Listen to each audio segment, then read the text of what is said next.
Check 1, 2, check. I can see the activity. Check 1, 2, check. Check 1, 2, check. All right, we are live. We are live. We are going to give it a couple minutes. Give it a couple minutes and get some more folks in here.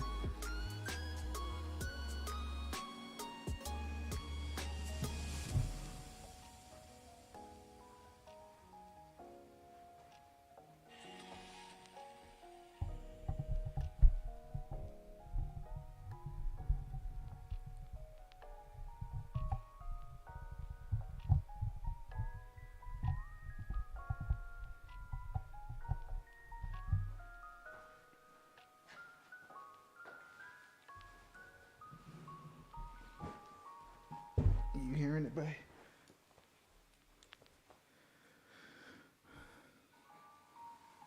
You hearing it, babe? Me sound like I'm struggling. Me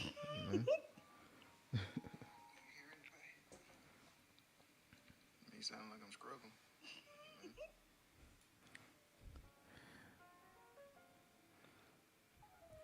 All right. We're gonna give it another minute or so, and then we're gonna go ahead and get started.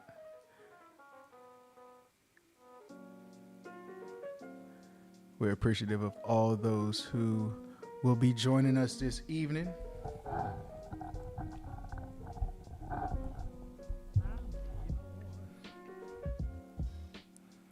Come on in the room.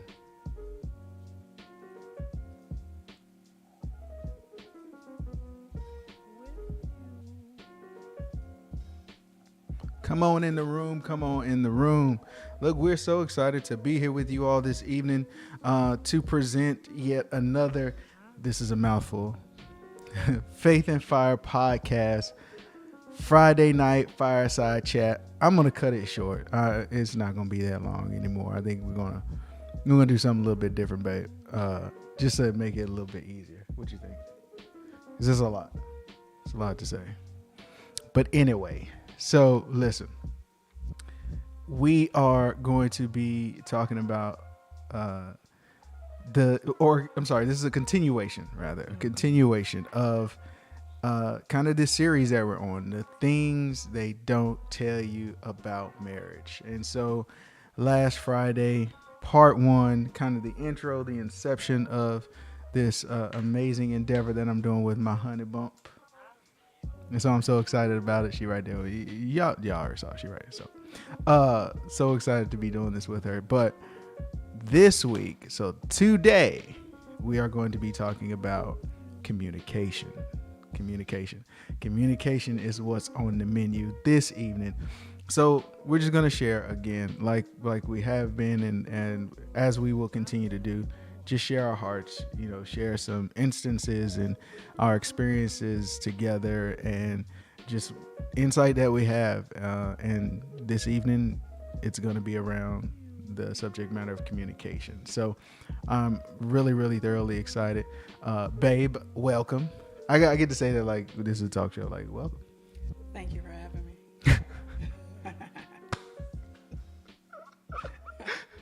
Thank you for being here, babe. It's a pleasure. It really is a pleasure. It is always a pleasure. Thank you. Girl, you better not. You gotta give me sugars. Come on, give me sugars. See? Communication. I communicate with sugars. With my babe.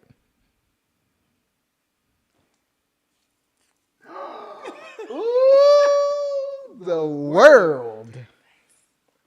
No. See, but I know that my honey You play too much. has, I wouldn't say you have a problem with PDA. I don't. I wouldn't say you have a problem with it. But you are a little. This is live. Any PDA would be live. We're not going around with a recording going, look at us kiss. Like, no, that's not how this works. Anyway, Dr. Candace Williams, woman of God. Hey, auntie, how are you? Tonight we are talking about communication and kind of picking up where we left off to a degree. from last Friday, and also Thursday night, yesterday evening, where we were discussing a number of amazing subject matter, especially with regards to giving and receiving with the Trinity Ministries Co-op. Man, we were getting it in. So Trinity Ministries Co-op, myself, Dr. Candace Williams, and Evangelist, God says so, Evangelist Rhonda Harris. So we had an amazing conversation last night. And so this is kind of a slight continuation of that. And why did I say that? Okay, so we're talking about communication. So firstly, there's a few points, and then me and Lady B are going to discuss, because there's a couple of interesting things that have happened where communication played a real part. And it was so dope. It was so dope. Y'all should have seen her face too when it happened. But you know what I'm talking about, right? Yeah. Okay. So you ready to share with the people about how you was going? Okay. So first of all, 1 Peter 4:8. 1 Peter 4:8. Above all, keep loving one another earnestly, since love covers a multitude of sins. As we talk about communication, a lot of times communication will or lack thereof, or poor or bad communication will cause you to kind of fall out of a love, right? We're not talking about agape love, because agape love doesn't get, it's not beholden to poor communication, right? So there are other types of communication other types of love that are, right? So we'll say quote unquote lesser types. But above all, keep loving one another earnestly, since love covers a multitude of sins. So we have to do that, especially when it comes down to communication, or with communication, because we will get into a place where we get in our own heads, we get in our own minds, we get in our own hearts, we get in our feelings, and then communication becomes strained, and then we got problems. All right. So first, I definitely wanted us to start off with that scripture, because that's who we are, right? We go by the book. If y'all don't believe us, this is actually a really clean one, but I mean, we got it because we live by it, right? The other is Stephen R. Covey. Seek first to understand, then to be understood. When it comes down to communicating, when it comes down to sharing perspective, having a conversation, an exchange, a dialogue, not a monologue, if I am seeking first to understand rather than being understood, then I'm not going to be defensive. I'm not going to bloviate. We're going to hit some terms here a little bit. There's a host of things I'm not going to do if I'm seeking first to understand. My ears are open. My heart is open. My mind is open. My eyes are open, because I want to understand, not just be understood. This is not communication with anybody shouldn't be like you're in the courtroom. Right. That just shouldn't be the case. A couple more quotes, and then we're gonna jump over to Lady B. Here's the thing. Some folks can only communicate as far as they are accustomed to. Understand that some people can only communicate as far as they're accustomed to. If you are in a relationship with someone who does not communicate well, why? What is it that they're accustomed to that stops them at their point, when for you, your point should go further?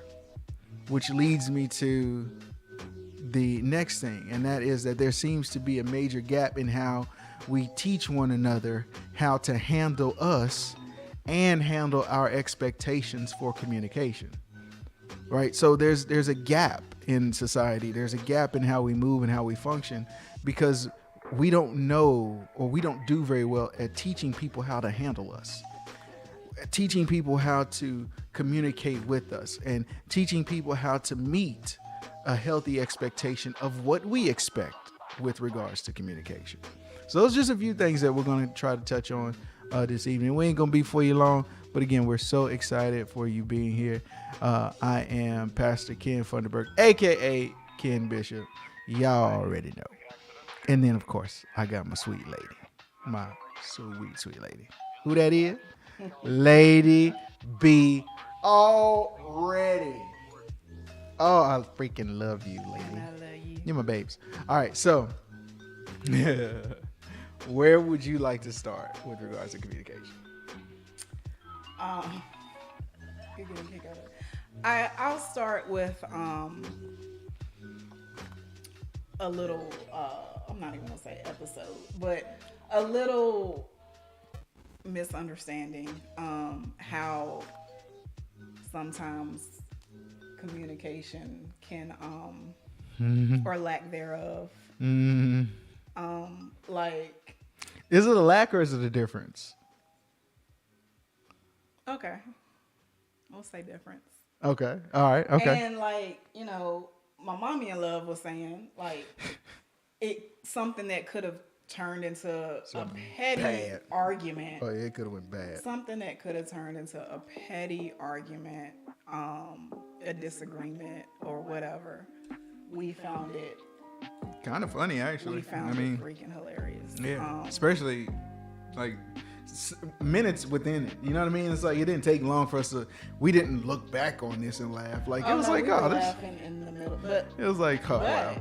you know, If we were different people, it could have gone a whole nother way. it could have took all kinds of time. It could. So I bet you guys are probably wondering, okay, what happened? Like, what is this instance? What y'all talking about?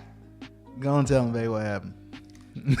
So my husband, and you know, I'll admit, my husband is the better cook. You know, he's the better cook, and I will admit that I am the better cleaner. So he cooks all of the meals, and I clean up all the. And I clean up when he's done. So he had fixed some hamburger patties. Yeah. I was doing. What was I doing? I was doing patties and veggies and rice, like a rice and gravy Right, and patties. right. Yeah. So he says, "Oh, babe, you still got a few more burgers left over for lunch tomorrow." Yeah, I was like, we. Yeah, I said we. Did I say you or did I say we? You said me Oh, okay. because I hadn't. Yeah, he hadn't really eaten. Right. Yeah. So you said, yeah, babe, you know, you still got a few more patties left over for lunch tomorrow. I was like, oh, okay, cool. So we have dinner, clean up. So the next day, I have my boiled eggs because, you know, I'm all about my protein. I got to get all my protein in. So I'm like, what else can I have with my boiled eggs? Ding, ding, ding. Bae said I still had some patties left over. So I'm in the fridge looking for the patties. I don't see them. So I call over to him. I'm like, Bae, where you say those patties? You know, where you say those patties were? He said, oh, they should be on the second shelf. I'm looking, moving stuff. I finally find the hamburger patties. They were on the second shelf, like he said. I look forward to having them with my boiled eggs. I take the little Tupperware thing out, and yeah, there were patties left over, but they weren't cooked.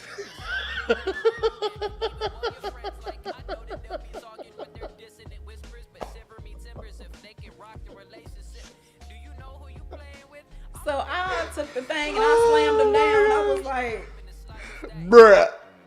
Yeah, no, it was an audible. Bruh, you may even hit me with a ninja. I was like, no. these burgers ain't even cooked. Yeah. And then he said, well, I didn't say they were cooked. Because I didn't. I said you had some left over. But I didn't say they were cooked. But being that he is the cook, I assumed that he had cooked all of them. Mm-hmm. And what we didn't eat, there were still some left over. Mm-hmm. Hence why we need to talk about communication. Because in my mind, I took it one way. And I said it one way, you took it a whole nother way. And because apparently I did not explain what I meant by the patties are in there for tomorrow, regardless of what I was doing, whether I was in the midst of an exchange or going from one moment to the other, I was not complete in what I communicated. And so then the expectation that you have based off of what I communicated made total sense. Yep. Like I couldn't really get mad at it, but I did not say they were cooked. Like they're burgers that for tomorrow. All right, there's some left. Some burgers left for tomorrow. Not cooked.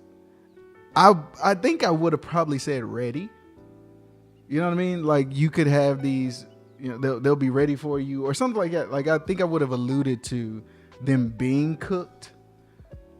And so, you know, so in my head, since I did not say that, I thought you, baby, I really. But the point is, I really that did. little silly, simple. Yeah, that could have been. That could have. That could have gone a whole nother way. Right.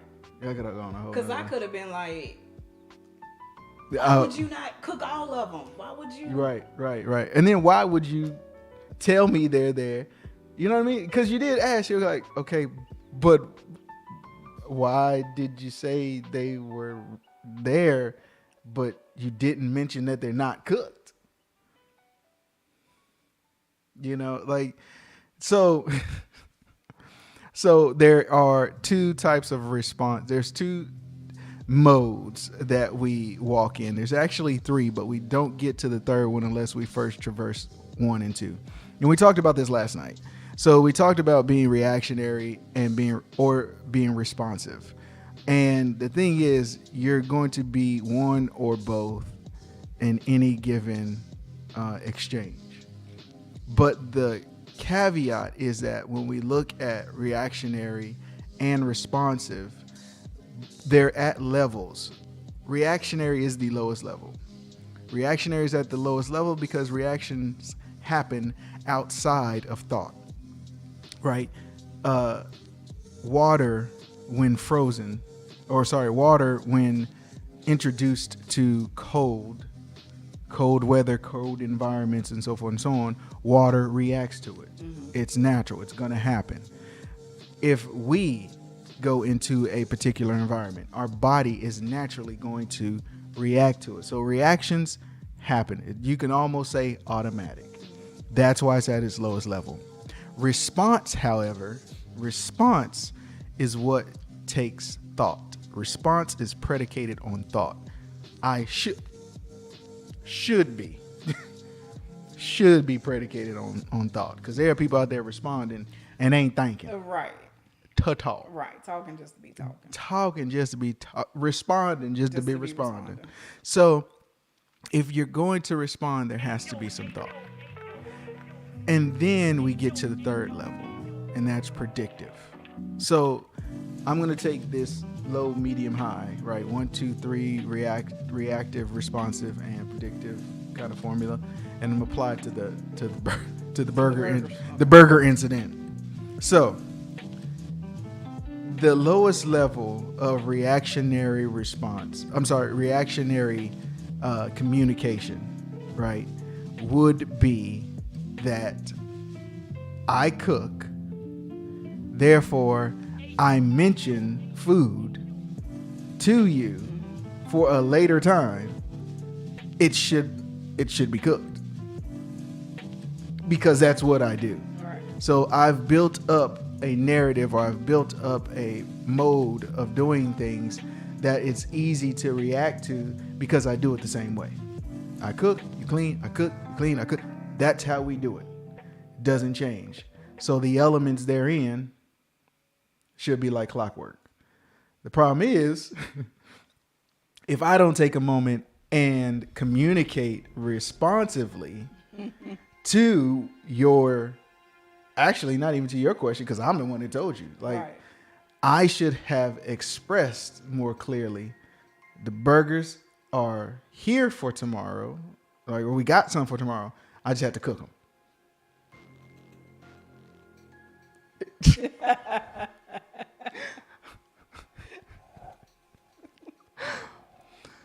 Now, to a degree, predictive, not even predictive, responsive because responsive takes thought.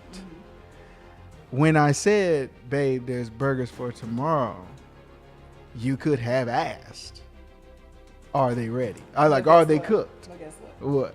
I assumed Well, that well, my baby had cooked all the burgers. right, And right. I assumed. Yeah. And that's what's crazy about the burger incident. Like, it really could go either way, Right. like immediately. Right. Because I could be like, well, why didn't you ask if they were cooked? Right. You could be like, why didn't you say they were cooked? Right. Either way, there were two assumptions. I assumed. Mr. Goldie said he want a burger. It's too late. They Hey, they them all burgers, gone. them burgers been gone, bro. And they was good. That's why we talking about it, because them burgers were so good.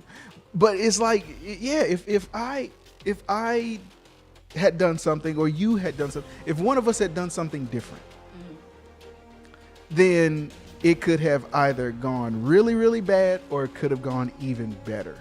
And that's the crazy, tricky part about communication. That's why we do need to talk about it a lot. Because, see, and I kind of want a burger right now, to be perfectly honest with you. I would like a burger. We got some beef. We got some. Oh, we sure enough We do. got some ground beef. We do got some ground beef. I made some burger. And I'll quesadilla. make sure he cooks them. You know what? I make sure I cook all the meat. Cook all the meat, babe. So there's a formula to really understanding how to communicate, because there is both giving and receiving, like we talked about last night. There's both giving and receiving in communication. There is listening, but there's also being understood, right? So as much as I need to listen, when it's time, I need to make sure that I'm clear so that I'm understood, and vice versa, right? I can understand you if you're communicating it to help me understand, and if I'm listening, and then vice versa. So, but that's why freaking communication can be so It is- tricky. Yeah. It could be tricky. The highest level with regards to this reactionary, responsive, and then, there's level 1, level 2, and then level 3 is predictive.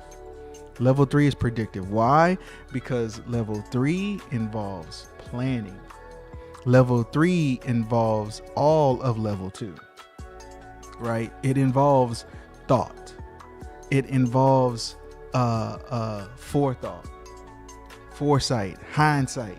It involves a lot, because here's the thing. If I was being predictive in that moment, I would have cooked, we would have eaten, and I would have either already started cooking the leftover burgers so that they're ready for tomorrow, or I would have, after we finished eating and before we cleaned up, went ahead and cooked them to get them ready for tomorrow. See, predictive. I would have done something so that they were already ready. Either way, whether you wanted them or didn't want them, right? And that's the thing about being predictive in your communicating. It is communicating in such a way where it doesn't really matter whether it was something you were going to need or not. I want to make sure that you know it's there. I want to make sure that I'm giving you the full story. Whether you think you're missing a piece or don't think you're missing a piece, I should still give you the whole shebang, basically. Or move in a way that says, I know my honey. I know if I don't do this, or I don't do that, or I don't say this, or I don't mention that, I know there's going to be a gap in understanding. So let me go ahead of that and already do it. Basically. That makes sense? Oh, yeah. Do you think that on a scale of 1 to 10, 1 being we don't do very well at this at all, and 10 being, we're just absolutely phenomenal, how would you rate our ability to get through that low, medium, high with regards to how we communicate with one another? I and I'm not just saying this, to make it sound good, but I would say 10. Like, I think we have great communication. Mm-hmm. We literally talk about everything. Very true. And I mean everything. We talk about everything. We can tell each other everything. That's true. So yeah, what about you? What do you think? I would say 10 too. And I can say 10 with the full understanding that amazing communication doesn't always mean that what we're communicating about is amazing. Right. You know what I'm saying? Right. Like some of the things that we communicate about could be an argument or could be. And we've had plenty. We have not had any arguments. No, we don't argue because we discuss. We communicate. Yeah, we communicate.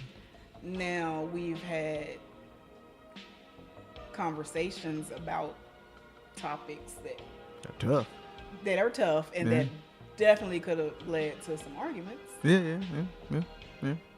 But we talk. Exactly. Yeah. Even if it's not right then and there. True that. Even if it's not True right that. then and there. Yeah. You better say always, that. Yeah. Even if we have to come back to it. Yeah. Like, you know what, babe? I was thinking. Yeah. Which for real, that actually helps us in how we are able to communicate in the healthy manner and how we can talk about everything. Because we have both gotten to the place of, from past experience, right, and past learning, we've both gotten to the place of, okay, I'm not going to keep trying to drive this nail right into the ground right now. We'll come back. We'll come back to it. No love lost, no extra attitude given, but we'll come back to it. I don't know if you remember, last summer, it was something that was happening, and I wasn't too keen on what was happening. You knew something was wrong. Oh yeah. You knew something was wrong. Oh yeah. Yeah, I ain't crazy. I wasn't ready to talk about it. They won't say nothing.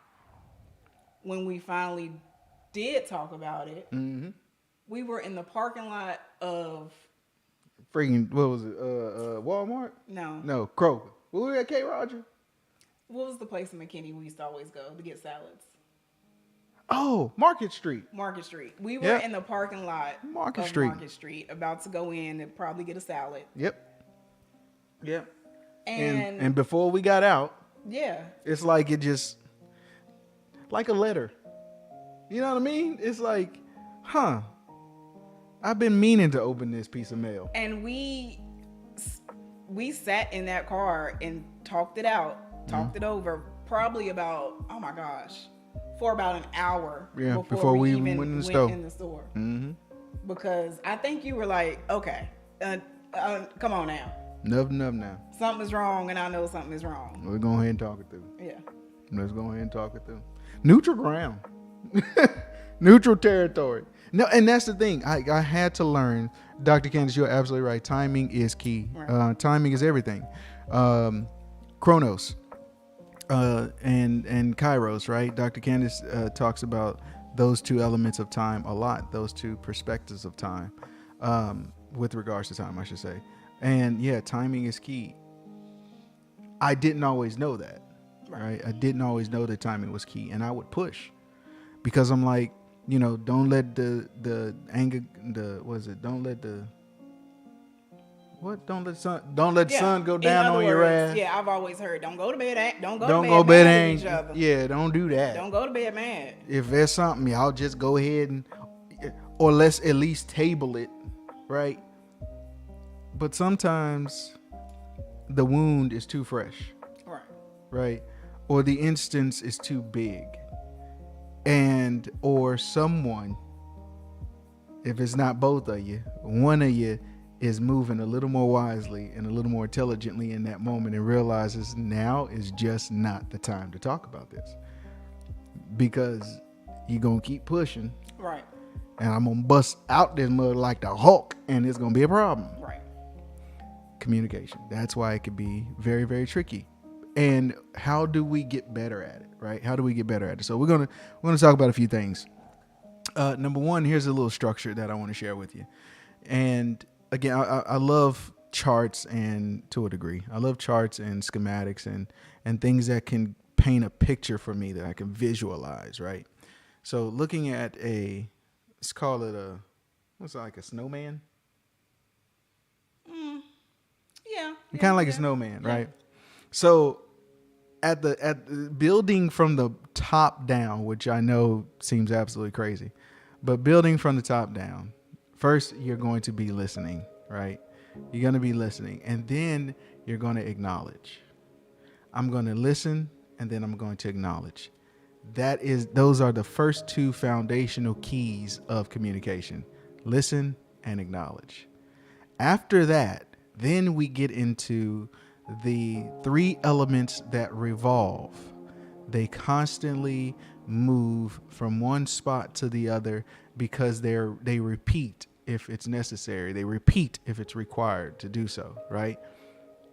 What's interesting is listening and acknowledging isn't necessarily something that's repeated, because it's what you're supposed to do in the first place. Right. That's the foundation. As we communicate, I should be listening.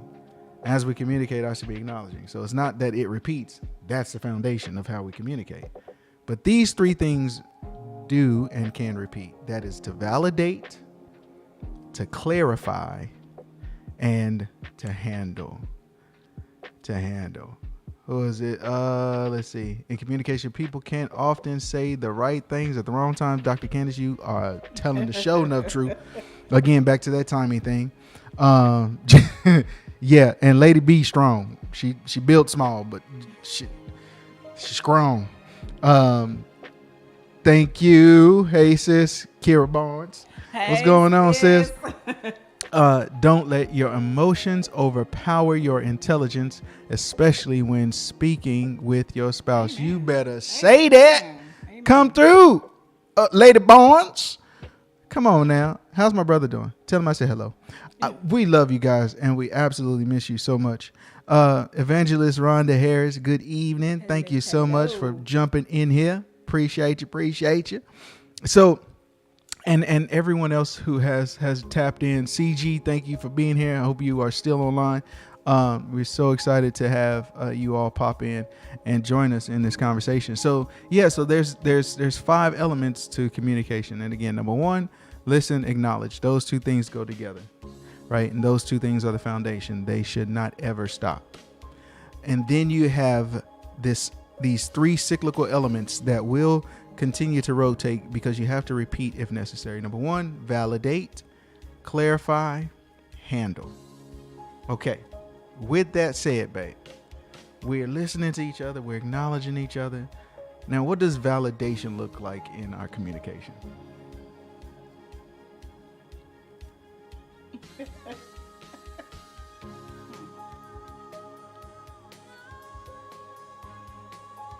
For you, it's nonverbal. You think so? It's so nonverbal. You think so? When we're communicating and it's you validating something that I've shared with you, I see it in your eyes. Like I can see, okay, I got it. Or you validate what I'm sharing with you, right, by a shift in your body language. Like I can tell when you're like, okay, cool, I got it. Like it's good. I validated that, no problem. The clarify part is not. That is very verbal. That is because you will ask. Wait, what? Don't steal my. You will. I won't. All in your thunder. My bad, babe. Dang. My bad, babe. All in your thunder. All in your thunder. And then we handle. So validate, clarify, and handle. So handling. You always say, not always, but when you be like, Hey, babe, I hear you. I hear you, babe. I want you to know I do. Right. I want you to know I heard you. I hear you, babe. And then I try to move on it. Right. I try to move on it quickly. Because if I don't, I know me. I know I'll forget. Because it's not that I don't want to. I'll just forget. Like something else will come up and then I'll forget. So, yeah. All right. Validate, clarify, and handle. But those three elements are always resting on listening and acknowledging. So listen and acknowledge. After you listen, after you acknowledge, then you can safely, for the most part, validate, clarify, and handle. And again, these are cyclical because sometimes during the conversation, things can get a little confusing. Mm-hmm.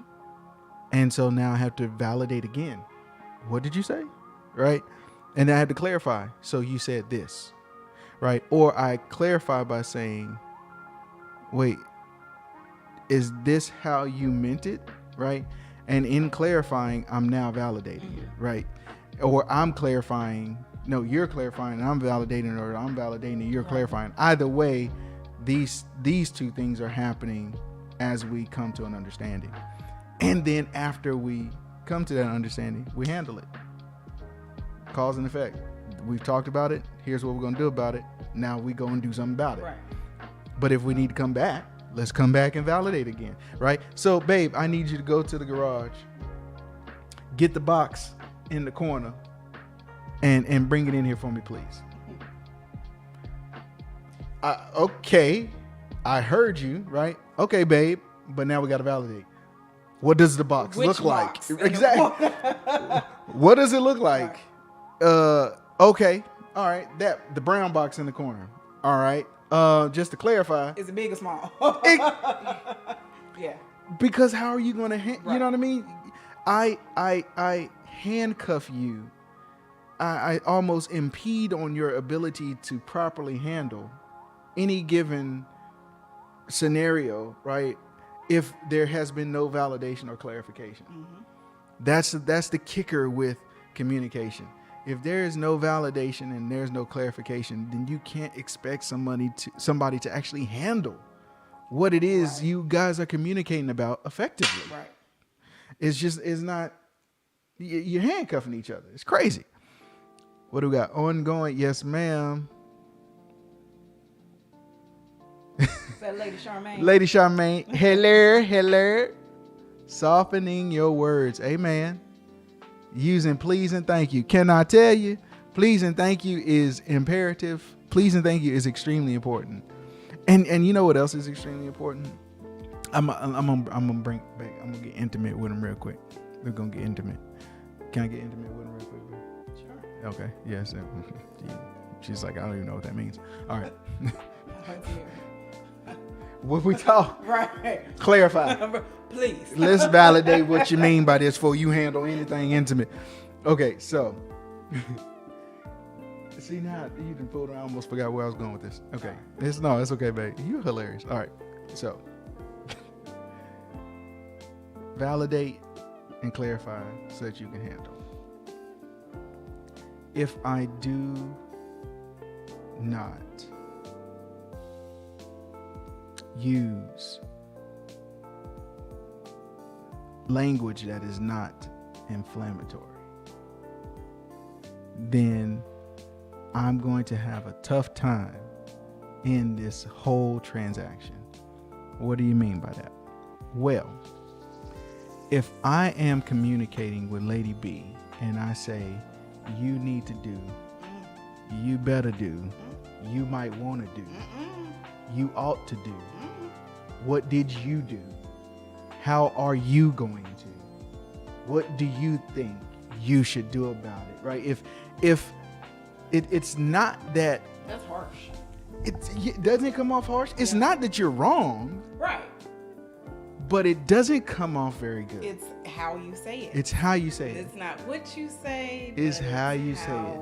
So here's what I would suggest. Big no-no, sis. Here's what I would suggest. I use inclusionary language. Inclusionary language or inclusive language is us, we, our, right? Us, we, our. So when I'm talking to Lady B, even if it's something that she is doing or she is responsible for, I'm gonna say, okay, so what are we gonna do? How are we gonna handle it? And I don't just say that so that I'm being inclusionary from a broad sweeping perspective. I say that because I do need her to know that you can depend on me, you can rely on me in helping you do this. So it's a we thing. It's not a you thing, it's a we thing. Even if I'm not the one responsible, I am the one accountable, right? Even if I'm not the one responsible, I am the one accountable. I may not be responsible for Lady B's actions because she's responsible for her own actions, but I am accountable for how we handle her actions together. So inclusionary, it's us. How are we going to do this? How can we do this? How can we benefit? How do we operate in that? What do you think we should do? Right? So always err on the side of being more inclusionary than not. It will help you greatly in your communicating, and it will make sure, as you're hearing it here, one, you are communicating from a place of teamwork. Right. Two, you're communicating from a place of not necessarily softness, but tenderness. Right.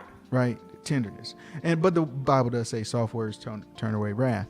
So yeah, if I say, and it shows that you actually care. I mean, that part right there. You actually care. That part right there. Okay, so enough for our intimate moment. She was like, "What you mean intimate?" That's why I love you. So, so here's the thing. There are a few kind of elements that we want to talk about as well. Just a few others, like communication types, right? This is where I'm going to have a lot of fun. But before we get to that, do we want to hit communication types real quick, babe? Or do you want to kind of touch on some of the communication key skills? Yeah, you want to talk about communication skills? Because we can do that. Yeah, let's do that. Okay. All right. Communication skills. These are some communication skills that I found. It was a lot, but I just chose a few that I felt were really, really, really important for a marriage.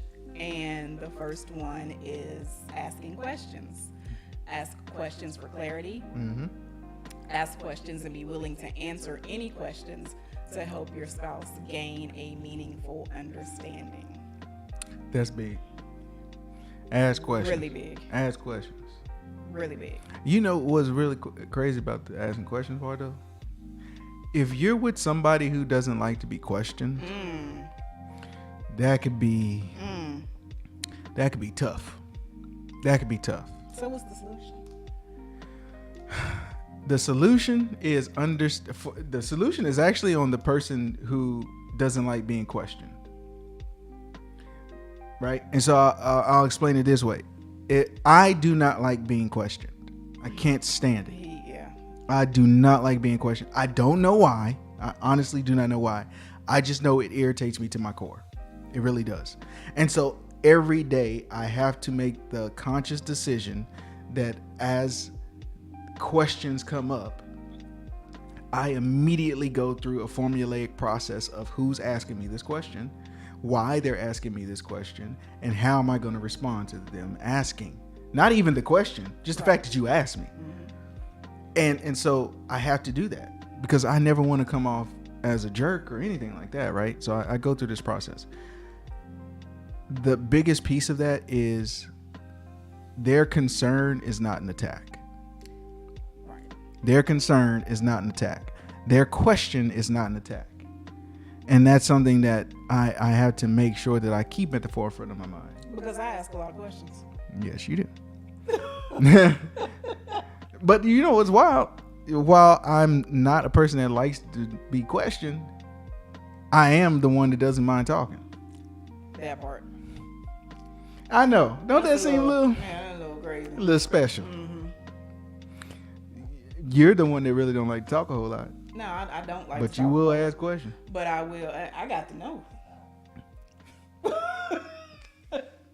I got to know. I got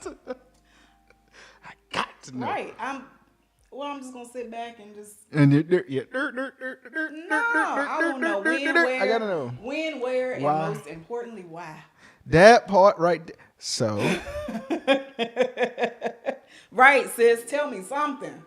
but do you need to know? Yeah. Do you wait? Hold up now. Hold up. But do you need I don't to need know? to know. I would like to know. All right. How often do we get what we would like to have? Oh, not enough. Not enough. Not Not very enough. often. But how often do we get what we need? All the time. You typically don't get what you need. Yeah. But you're not always going to get what you want. And so I think in that, even in the asking questions, we have to, like, if I'm asking a question, I also come with that in mind. It would be great to get an answer. I may even push a couple times to see if I can get that answer if you don't freely give it. But at some point, I'm going to be like, okay, well, done and done.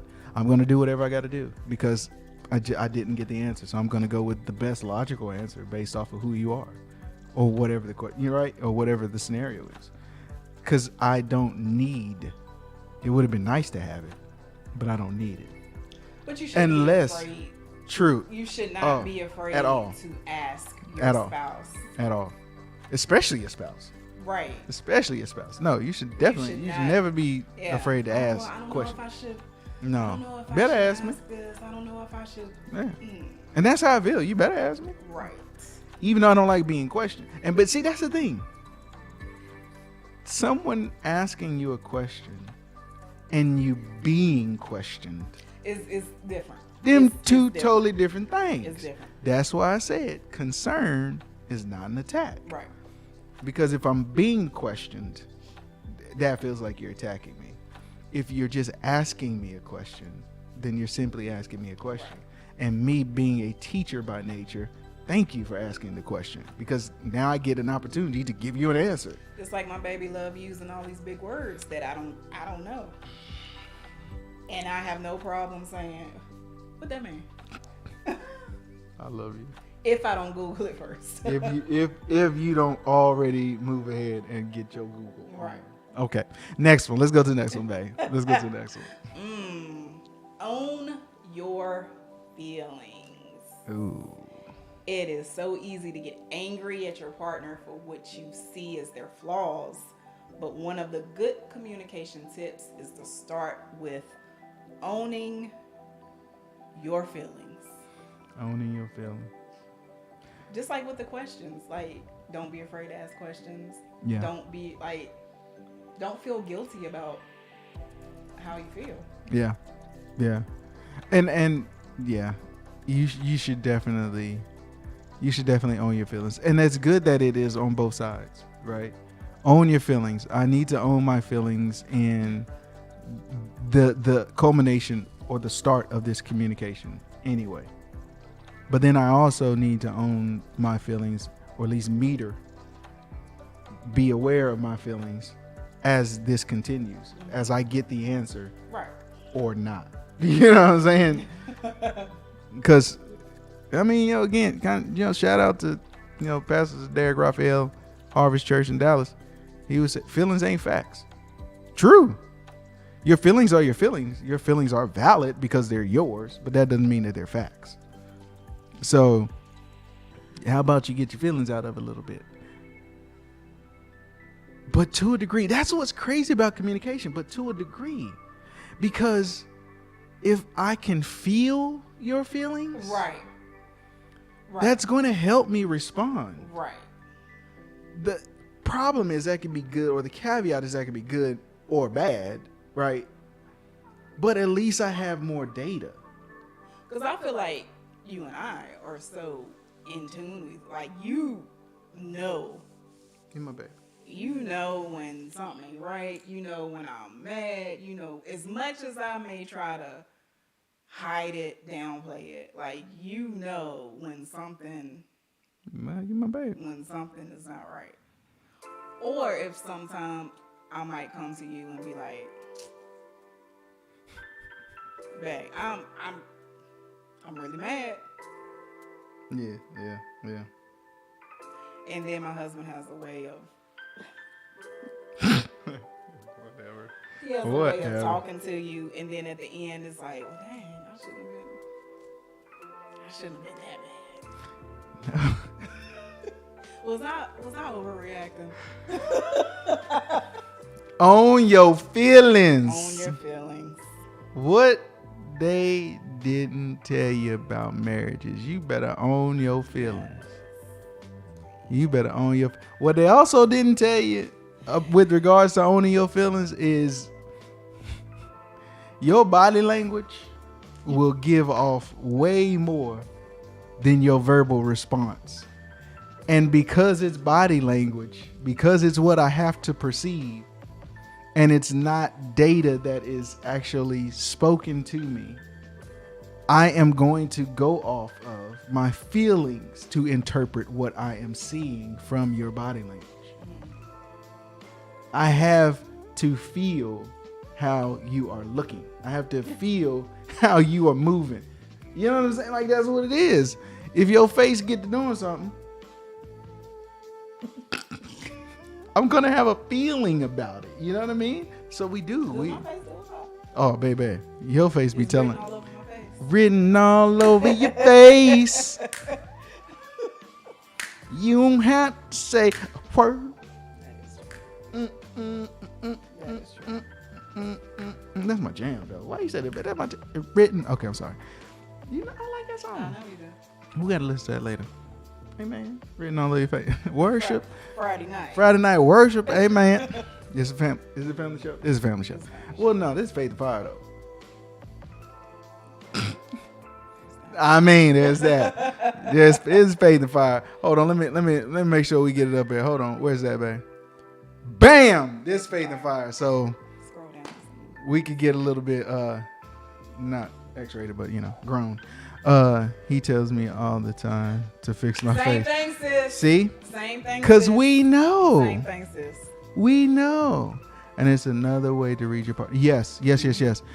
Body language is definitely another way to read your partner. Okay, so matter of fact, let's get in that. So, no, we have a couple others. Yeah, just 2 more. Yeah, we got 2 more, and then let's talk about communication types. Go ahead, babe. So we have ask questions on your feelings, and then we have be honest with your spouse. And we know that honesty is. Be honest with your spouse. Being honest isn't always easy, but it is the key to a healthy relationship, even if it could hurt the other's feelings. I told you earlier, my mother used to always say, tell me the truth, even if it hurts my feelings. Tell me the truth. Just tell me the truth. Even tell me the truth. Even if it hurts my feelings. Woof. But Go ahead and say it.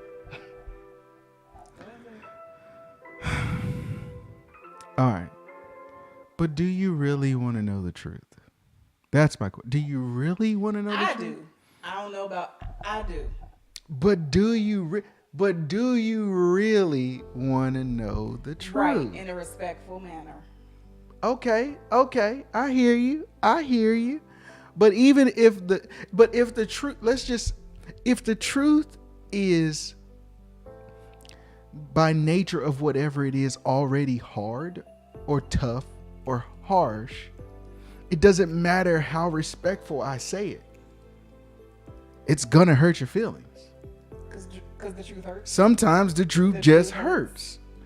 And how do you walk that fine line of telling someone the truth while also not wanting to hurt their feelings?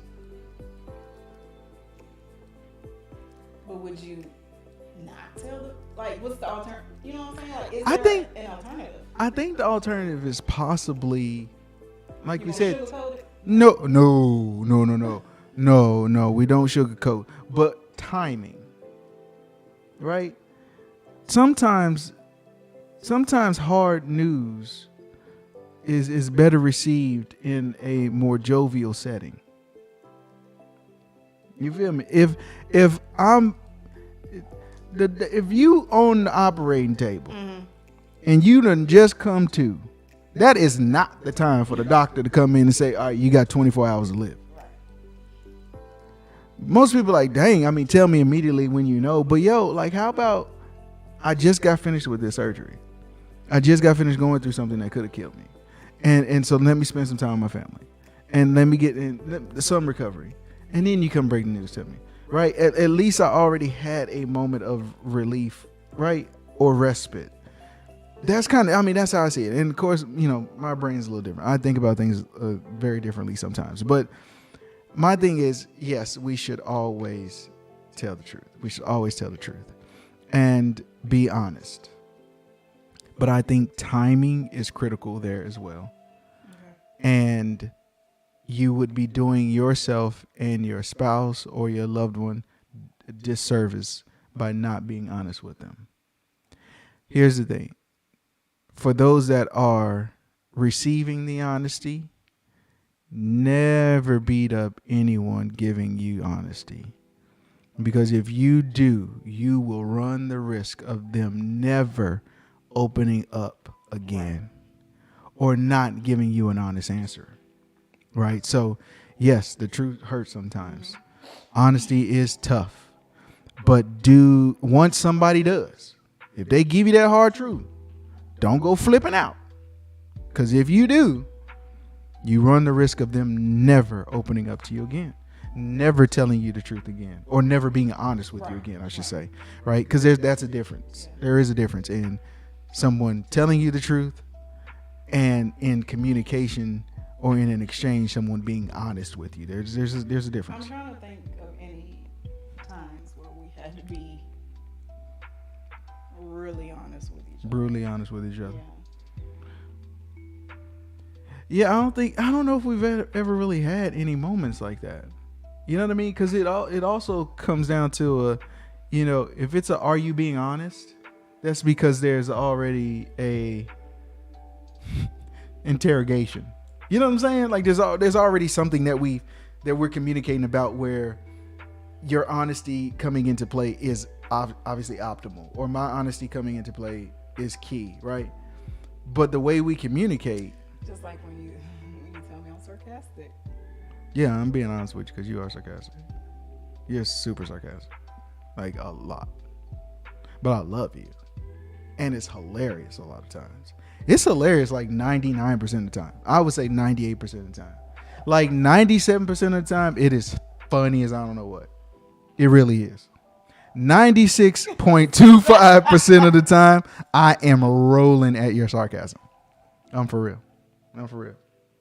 And that was that was it was a little difficult. It could be a little problematic when you said I was sarcastic. That was a little difficult. Because 94% of the time it's funny.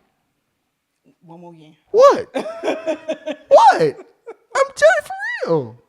I'm so serious. 92% of the time, your sarcasm makes me chuckle. When it went from 98 to 92% of the time. 75% of the time. No, for real. I just think I don't think we have to necessarily be brutally honest because we don't. Pastor White said, "Which one is it?" So Pastor White, 0% of the time. No, I'm just playing. No, Lady B is absolutely, her sarcasm is something that I have to get used to because I could be very literal. And I don't know. I mean, seriously. And it's not like I'm trying to be sarcastic. Like, right. I literally don't know. Yeah. That I'm doing it until you call me out on it. Well, those that employ sarcasm successfully are usually those that do not realize that they're being sarcastic. Because the ones that do realize they're being sarcastic and they do it, that's just that you're being what I'm talking about? You're a jerk. But those that do it and don't realize it, like that's me. Like I really that's how it can be funny sometimes. I really don't realize. Yeah. But then there are times where I definitely have to call you out on it because I don't want you to move into something and it become regulatory, right? It become habitual in any way. I agree, sis. What's that? No. Wait, no. What's sis say? What's this? It's a gift. You know what though? Yes, I am not going to deny it. It is a gift. Sarcasm is a gift. Do you know how witty, how intelligent you are to be sarcastic? That is wit. Is for me, wit is like one of the epitomes of intelligence. Right? Because if you're not witty, if you're not intelligent and you're trying to be witty, then you're just going to come off as a buffoon. Right? But wit and intelligence, sometimes those two things together does turn into sarcasm. But you're still very intelligent. Like, you're smart as I don't know what. You're just sarcastic. Anyway. What's the next one, babe? Last one that I had on my list for communication skills was focus on your tone. What you rubbing me for? When we try to communicate with someone, it's not just about the words we use, but also the tone we speak those words in. You don't have a problem with your tone. You was giving me the bless your heart rub. I wasn't. Like as if I had a problem. You doing it now. Because I love my baby. So you're going to bless your heart rub my arm chunk. Let's not get off the topic. Focus on your tone is what I had. Well, like we were saying earlier, it's not what you say, but how you say it. You focus on your tone. You know what? We're going to get to this part. Okay. With communication types. But your tone is not just vocal. My tone? The tone in general. Oh, okay. Yeah. Your tone is not just vocal. Your tone is also unspoken. Your body language is a tone. Because I will tell babe, do not look at me in that tone of voice. He does. Don't look at me in that tone of voice. Because I could tell that look is you screaming. Even though ain't a sound come out of you, you've looked at me in a tone. Right? Or you've moved in a tone. Like your body language carries tone. So yeah, we do. We have to focus on our tone. I know for me, CG, bless it. I know for me, hold on. I think we got a caller. This is the first time. Yes, caller. Hello. How are you? You are live on Facebook. Yes, sir. Yes, sir. Yes, you are. Oh, okay. Hello. Lauren wanted to say hi. Hi, Hey, Lauren. Hey, How you Lauren. doing? I'm good. I had something to tell Brandy. What? Oh, so this is live. But I can. Or I we can call you we back. can call you back. Call us back. Call us back. Okay, we gonna call y'all back. That was the first. I thought we was finna have a call. I know. I was about to be excited about that, but no. So, focus on your tone. Yes, as we communicate with one another, we do. I know that if I know I have a big voice, and I also speak expressively, which we'll talk about communication types, but I know I speak expressively, and so sometimes I can end up yelling even though I don't know that I'm yelling, right? So watch your tone, right? And then not just volume, but the way in which. That's really what minding your tone or focusing on your tone or watch your tone, that's really what it's about. It's not about the volume.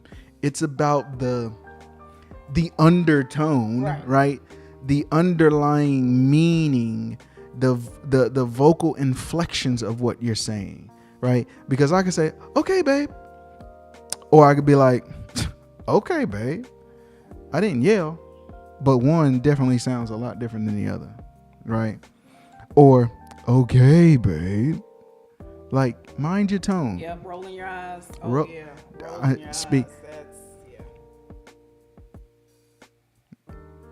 That's what Pastor White said. No, Pastor White is right. Rolling your eyes is Pastor White.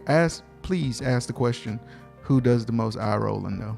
Never mind. I ain't gonna put my baby on the spot. I'm just playing. Hey, well, we just did. Well, who does though? I think I probably roll my eyes more. Might be equal. Yeah, it probably is. Yeah. It probably is because I know I do it because I don't realize I'm doing it. I know you do it and you do know you do it Right. because that's part of your communication. I mean, I'll even call him so he can look my way so I can roll my eyes. So, hey, over here, Right. roll them. Right. Don't do me like that. All right, so we're gonna hit this and then we're gonna get out of here.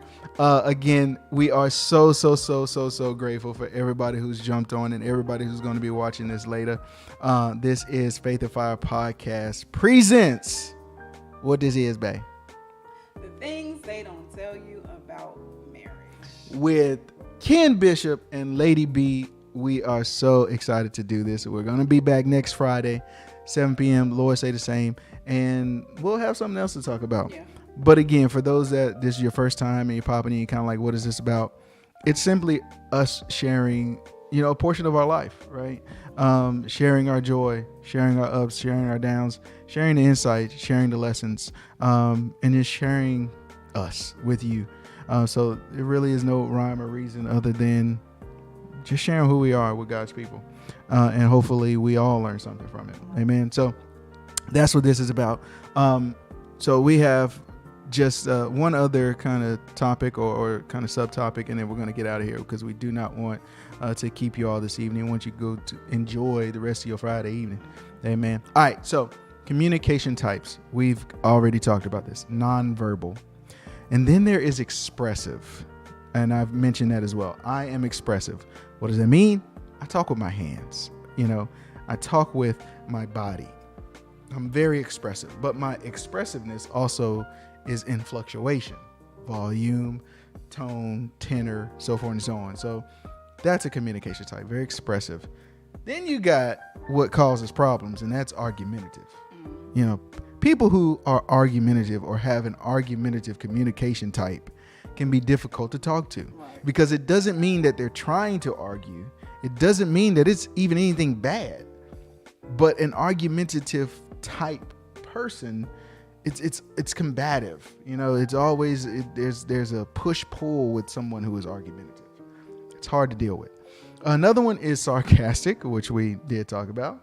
A sarcastic person can be a little difficult to communicate with sometimes, partly because you don't know, you're trying to understand them, right? What do we talk about? Understanding. Right. What are the factors here? Listen, acknowledge, validate, clarify, and handle. But if you're being sarcastic with me, then it's hard for me to validate what it is that you're saying because you're being sarcastic. Right. Or I can validate it, but you're being sarcastic, so it's hard for me to clarify what it is that you actually mean, right? And then I certainly can't handle anything if I don't have those two pieces of information. So someone that's sarcastic can be a little bit hard to deal with. Conversely, someone who is, and this is extra credit for y'all, circumlocucious. Someone who is circumlocucious. Yes, I know, crazy word. A lot of you probably have never heard of it before, but I'm going to explain it to you, right? Circumlocucious. CircumLocution. That's circumlocution. Someone who is circumlocucious is a person that overly explains, like to the umpteenth degree, something that is very simple. Okay, so like instead of saying I have a pair of scissors, I would say I have an apparatus that hinges on two sides. It has two holes where you could put your fingers. There are two blades. Like it's a pair of scissors. Okay, make it plain. Say what you mean what you say, and let's go on. Leave. Now here's the thing. I did mention that Lady B is sarcastic. I can be rather circumlocucious. I don't try to be, but because I want to be understood. And again, my natural nature, my natural heart, my way of processing information and sharing information, I am a teacher. So I automatically kind of move into that space as I communicate with someone. I can't help it. It's a part of who I am, right? Just like being sarcastic is a part of who she is. We can't help it. So sometimes, But somebody who's circumlocution sounds a little off too. If people heard that word more often, they will realize, yeah, that's kind of jacked up, right?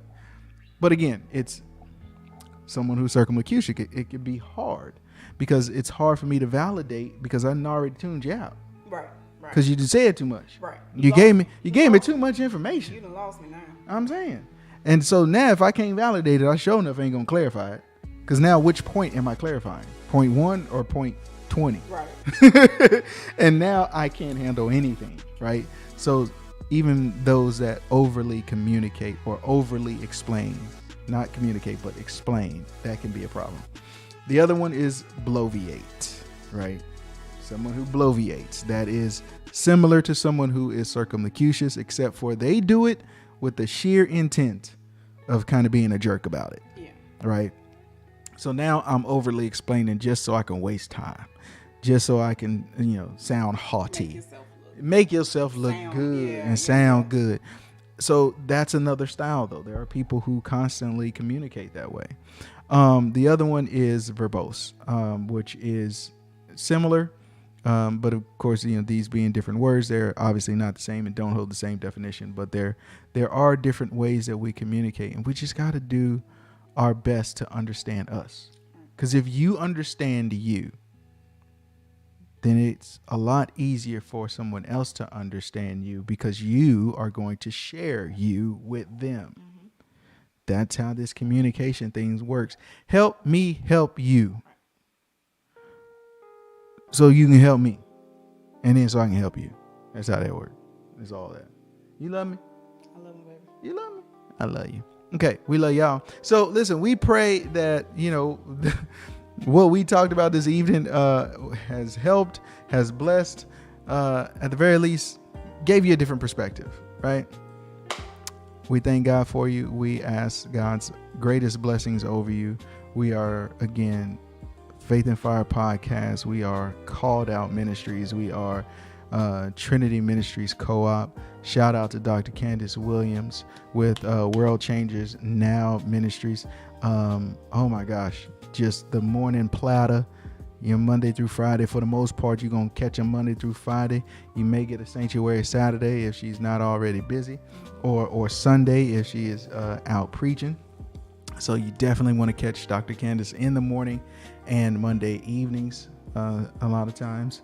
Tuesday, Trinity Ministries Co-op is online with Fire and Desire.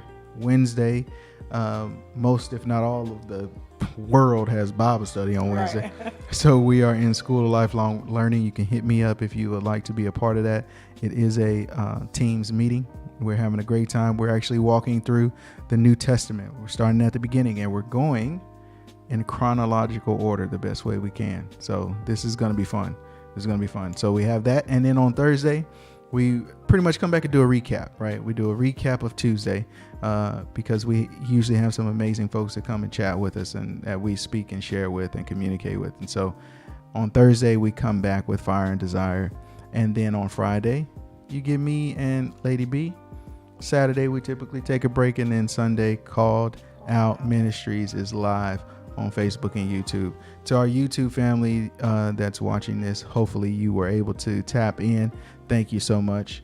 For Facebook family, thank you. Please like, subscribe, share. Definitely share this out. Tell folks about it. Again, if it's a blessing to you. If you don't think it's worth sharing, don't. But if you do, please do. Also, thank you for the comments. Thank you for interacting with us. I want to do callers. We need to figure out how to do that.